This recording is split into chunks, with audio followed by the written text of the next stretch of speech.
wabarakatuh. Jadi di sini aku Afifah Aura Fenisa dengan Zahra Salsabila, dan hari ini kita berdua mau membahas tentang Kerajaan Holling atau yang biasa disebut dengan Kerajaan Kalingga. Mungkin dari Zahra sendiri mungkin ada pertanyaan apa sih yang sering dipikirin tentang Kalingga tuh? Ini sih ya, paling kayak Kerajaan Kalingga tuh bermulanya tuh dari mana, kayak terus ada nggak sih peninggalan dari Kerajaan Kalingga, terus raja yang paling berkesan gitu atau raja yang paling berpengaruh dari Kerajaan Kalingga aja gitu sih. Kalau dari aku ya, aku tuh sempat kepikiran Kalingga itu ikoniknya itu sama Ratu Sima, yang dimana Ratu Sima ini satu-satunya pemimpin wanita yang ibaratnya tuh berkuasanya paling paling berjaya lah di era abad ke-6 itu. Nah, aku paling ingatnya tuh cuma itu doang sih. Oh iya, pernah ngedenger juga sih ya tentang sedikit dari Ratu Sima tuh yang paling pemberani gitu dari Kerajaan Kalingga itu. Oh iya, terus tadi yang Kerajaan Holling itu dia di daerah mana sih? Jadi Kerajaan Holling ini adanya itu di Jawa Tengah ya. Lebih tepatnya di mana? Tepatnya itu di kawasan Kabupaten Pekalongan dan Jepara. Bukti-bukti keberadaan kerajaan ini juga berada di Kalingga ini sebetulnya cukup sulit untuk dicari, namun dapat ditemukan di beberapa catatan Tiongkok. Salah satunya itu dari catatan Cheng Ho dan catatan dari pendeta bernama Winning, yaitu yang pernah mengunjungi Kerajaan Kalingga pada tahun 664 hingga 667 Masehi. Seperti itu.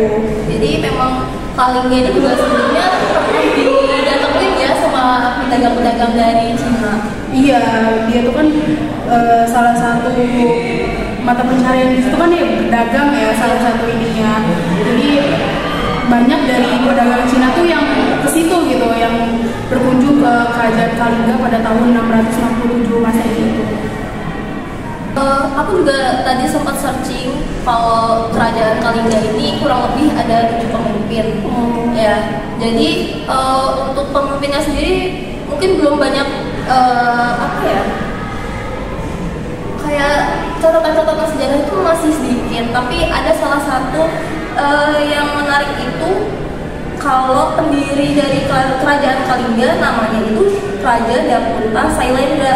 Nah, Dapunta Sailendra ini ternyata yang menjadi cikal bakal dari dinasti Sailendra di Mataram kuno. Oh begitu. Ya, jadi memang masih ada sangkut pautnya nih dari Kalingga ke Mataram kuno.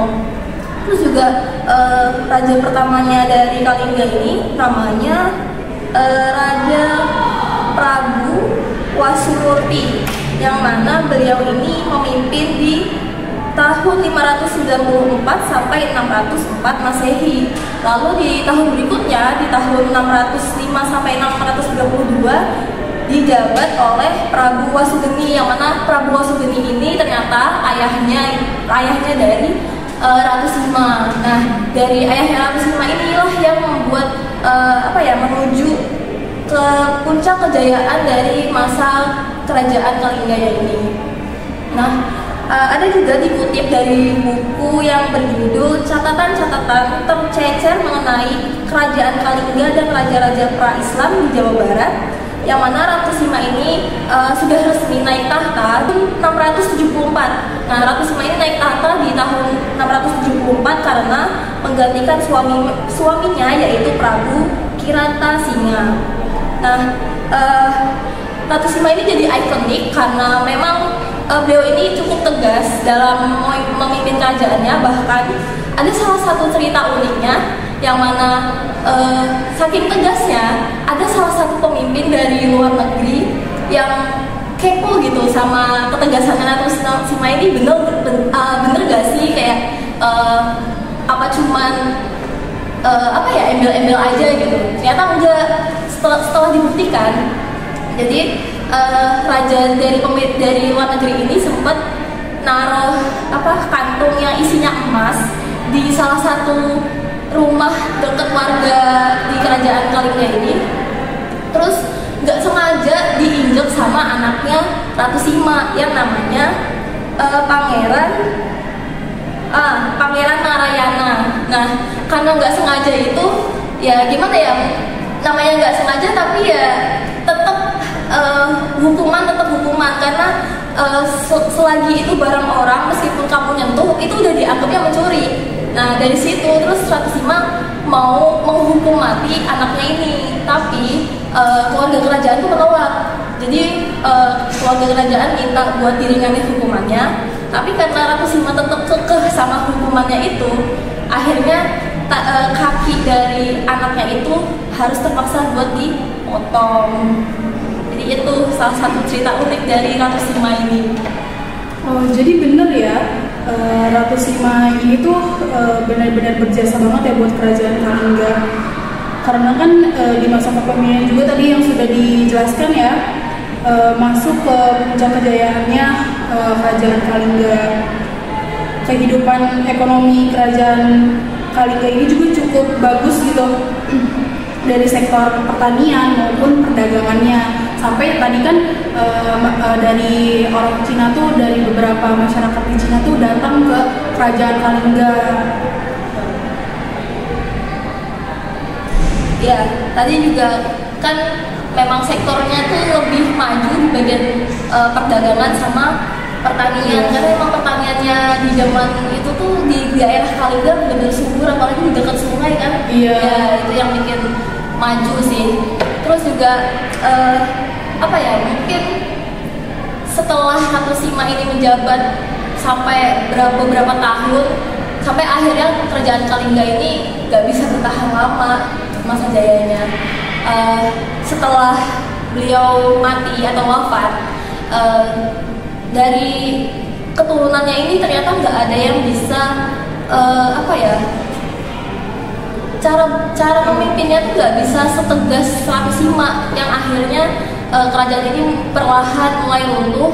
Ditambah lagi kerajaan Sriwijaya ini menyerang, yang memang pada saat itu tuh Sriwijaya lagi masa kuat-kuatnya gitu pasukannya, Lagi berkembang pesat. iya betul. Jadi ya mau nggak mau kerajaan Kalingga harus runtuh di tahun berapa ya? Tahun berapa aku lupa. Terus buat peninggalannya ada nggak sih? Jadi meskipun kerajaan Kalingga ini tuh sangat minim catatan sejarahnya ya, kerajaan ini tuh tetap punya gitu beberapa peninggalan bersejarahnya, seperti beberapa diantaranya itu yaitu Prasasti Sojomerto. Prasasti Sojomerto itu didirikan pada abad ke-7 di desa Sojomerto.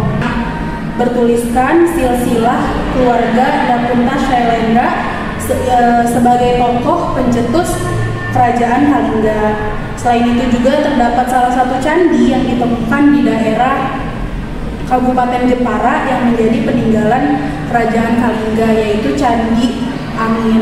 Jadi peninggalan dari kerajaan Kalingga tuh sangat minim ya, tapi ada beberapa yang memang menunjukkan kalau kerajaan Kalingga itu ada pada abad ke-6 sampai ke abad ke-7 Masehi. Mungkin cukup dari kami. Jadi itulah beberapa cerita dari kerajaan Kalingga, mulai dari pemimpinnya, bahkan sampai ternyata ada peninggalannya meskipun tidak banyak. Nah, cukup sekian dari kami. Kurang lebihnya mohon maaf. Wassalamualaikum warahmatullahi wabarakatuh.